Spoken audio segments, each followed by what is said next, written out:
আফগানিস্তানের বিরুদ্ধে যে অসাধারণ জয়টা দিল, আমাদেরকে উপহার দিল বাংলাদেশ, আমরা তো এই বাংলাদেশটাকেই চাই। এখন আফগানিস্তানের সাথে যে জিতে কোয়ার্টার ফাইনাল নিশ্চিত বাংলাদেশের, এটা আসলে অনেক বড় একটা পাওয়া।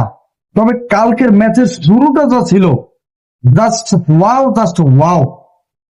এখন তানজিম হাসান তামিম, আমাদের জুনিয়র তামিম, যেভাবে শুরু সাজিয়ে, ও মা গো মা, কি পোলার হিট, কি অ্যাগ্রেসিভ। ভাবছিলাম রান 200 হইবে, রান 200 হয় নাই। লগে যে সাইফ হাসান ছিল, সাইফ হাসানের মানে শুরুটা অতটা মানে হার্ড হিটার না, তবে টি-20 অতটা যায় না। তবে সময়ের পরিপ্রেক্ষিতে সেও মানে একজন টি-20 মেজাজের খেলা শুরু করছিল, হিটার ব্যাটসম্যান হিসাবে পরিচয় দেওয়া শুরু করছিল। ঠিক সেই মুহূর্তে রশিদ খান এসে কট, রশিদ খানের ঘূর্ণিতে সাইফ হাসান কট।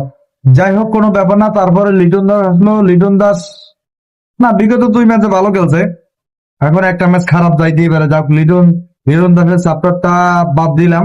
তারপরে খেলার ভিতরে ছিল তাওহিদ হৃদয় 20 বলে 20 রান করছিল নাকি এরকম, যাই হোক অত বেশি না।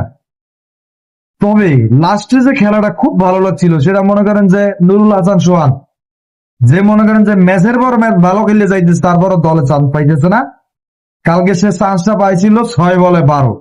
এরকম একটা ফিনিশিং খেলা খুব কম প্লেয়ারের ভিতরে আমরা দেখি, সেটা নুরুল হাসান সোহান এবং জাকের আলী সেখানে পারফেক্ট। আর বোলিং এর শুরুটা যদি বলি, Nasum Ahmed, wow, Nasum Ahmed great bowling.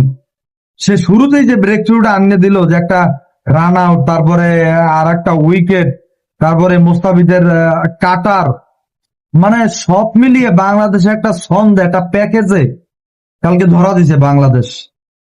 তো বাংলাদেশ উইন, তাতে আমরা খুশি। গত ম্যাচে দেখছি যে প্রবাসী যারা খেলা দেখতে গেছিল, তারা একটা আক্ষেপ ঝাড়ছিল যে মনে করেন যে আমরা 200 টাকা দিয়ে প্রবাসী ওমানের 200 টাকা দিয়া তারা যে টিকিট কিনছে, বাংলাদেশ টাকায় কনভার্ট করলে প্রায় 7,000 টাকা, 7-8 হাজার এরকম। তারপরে তাদের আরো নাস্তা বিল, তাদের একদিন ডিউটি বন্ধ, তাদের সব মিলে প্রায় মনে করেন যে 10-15 হাজার এরকম। তারা যে একটা আক্ষেপ ঝাড়ছিল, সেটা আমি মনে করি যে আজকে পূরণ হয়েছে। বাংলাদেশ কোয়ার্টার ফাইনালে গেছে। বাংলাদেশের জন্য প্রাণ ঢালা অভিনন্দন, শুভেচ্ছা, এটা ভাষায় প্রকাশ করার মতো না।